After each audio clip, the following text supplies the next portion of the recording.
ijoollee suudii irraa qaba. Ijoollee naannoo lawaa firee jirtu qaba. Namichi tokko birrii kun gaafadhe. Naachee suuraa irratti dhufe karaa baawwadhate. Lubbuu koo baasuudha. Bakka ijoollee naannoo keenya jirtu naannoo koo jirtu nam tokko bakka na ulate. Sheernaa godhaa rabbii sodaadhaati. Lubbuu koo naambisa birrii baadiyyaa birrii gaafadhe jennaan birrii koo naa kennu dide.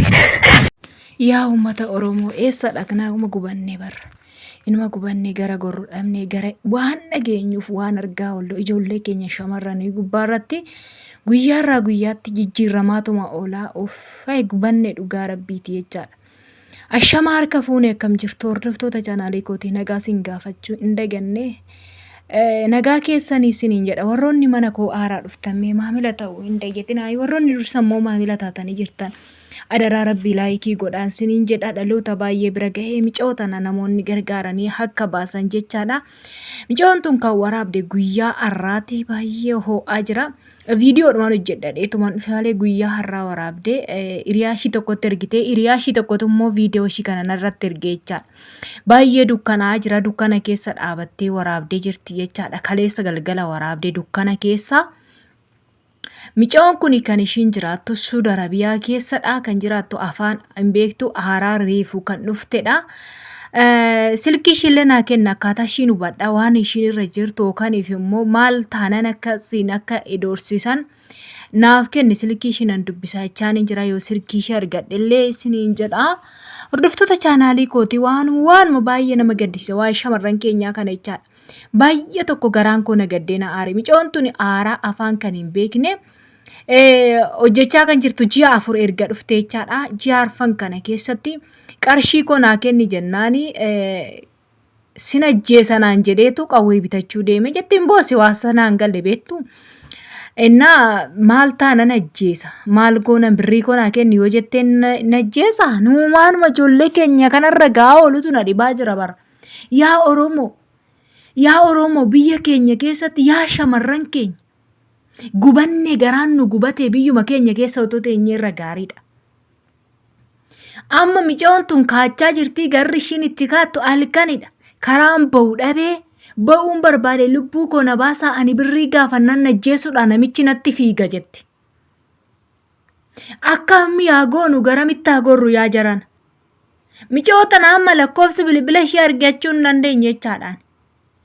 Garuu viidiyoon kan waraabame immoo halkanidha.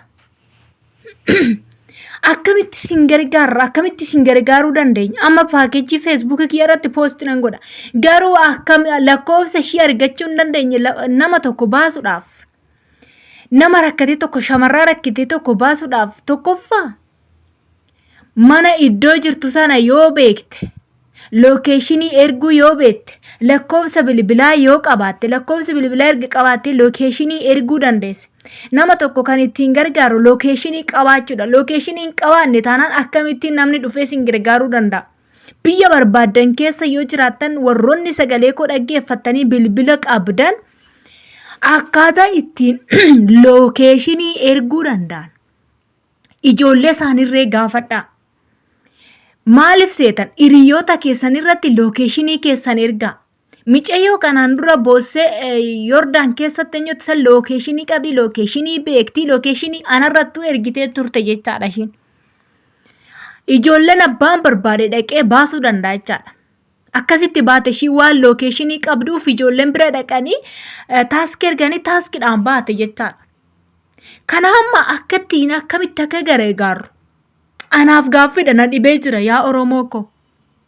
Rakkina ijoollee keenyaa kun nu gube bari inuma gubanne doo biyya keenya keessatti akkuma barbaadeyyuu haa ta'u biyya keenya keessatti rakkanne maaloo yaa ijoollee keenya. Ijoolleen umti haaraan maaloo hin dhufina nurrattuu gaa ijoollee baay'ee rakkachaa jira. Keessattuu ijoollee afaan hin beekne kana hin darraru isaan beektu micaa'oo tokko mana nama ja'an na hojjisiisti jette bara. Mana nama ja'a afaan hin beektu. Micaa'oon tun afaan hin beektu asooftii acha oftii ganamaa kaaftee amma irriiba sa'aatii xiqqoo sa'aatii jaaduu waan haa kenniti jette. Mana haadhaa mana obboleessaa mana hunduma geessite jechaadha micaa'oo kana. Michao kana yoo haalli mijate akkaataa ittiin baasan qopheessine achishii baafna jechaadha. Suudi Arabiyaa keessa. Lokeeshinii ergu yoo beekte amma yaalan jira akkaataa ittiin lokeeshinii ergite ijoolleen immoo dhaqanii baasuu danda'u. Bakka barbaadan biyya barbaadan keessa yoo ta'u ijoolleen keenya guutaniiru. Namni tokko sagalee sinii taanan lafa rakkattanitti dhaqaniiti ijoollee sin baasuu danda'u. Ani na yaadadha michoo tokko yeroon sagalee ta'u viidiyoo shi poosti godhe daqiiqaa xiqqoo keessatti namni 200 laale. Karaa feegeejii feesbuukii kiyyaa jechaadha. Share of jalatti godhatanii in gargaarra akkamitti bakka lakkoofsa bilbila isaanillee naaf kennanii jechaadha. Lakkoofsa shinuu kennedhanii.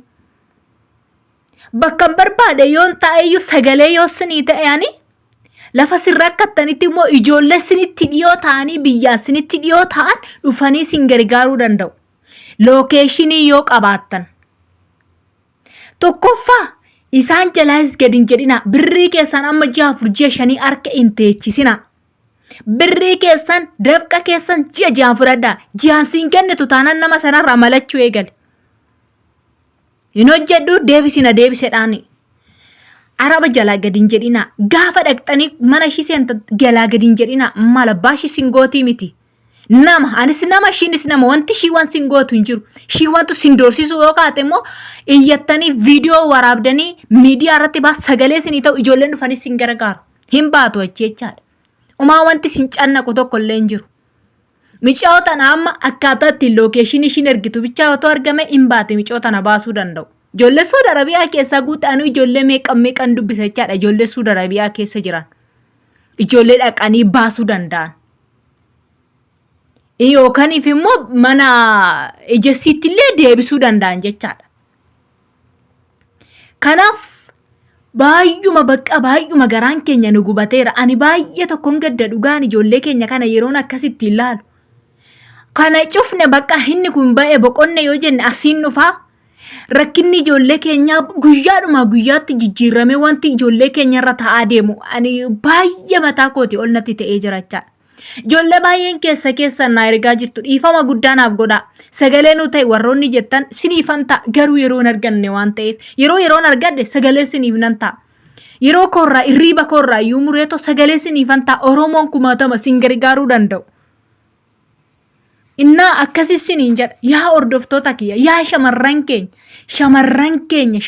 keenya otoo beela'anii otoo dhoobotanii oo'aa qorra danda'anii biyya ormaa keessatti akkasitti dararamaa jaraan immoo ganaa tumamaa jaraan reebamaa jaraan ajjeefamuu deemu. Michoo tana fuulli ishii mul'atu lafa dukkanaa keessa dhaabattee waraabdi eenyummaa ishii suura ishiin beeku mee maalaa goonu ijoollee akkamitti gargaaru. Mee laalame akkamitti gargaara. Namni tokko yoo viidiyoo ba'ee viidiyoo isaa mul'ate gargaaruu dandeenya. Viidiyoo fuulli isaa hin mul'anne taanaan akkamittiin gargaaru michoo tana mee ani waan sana dhibee jira.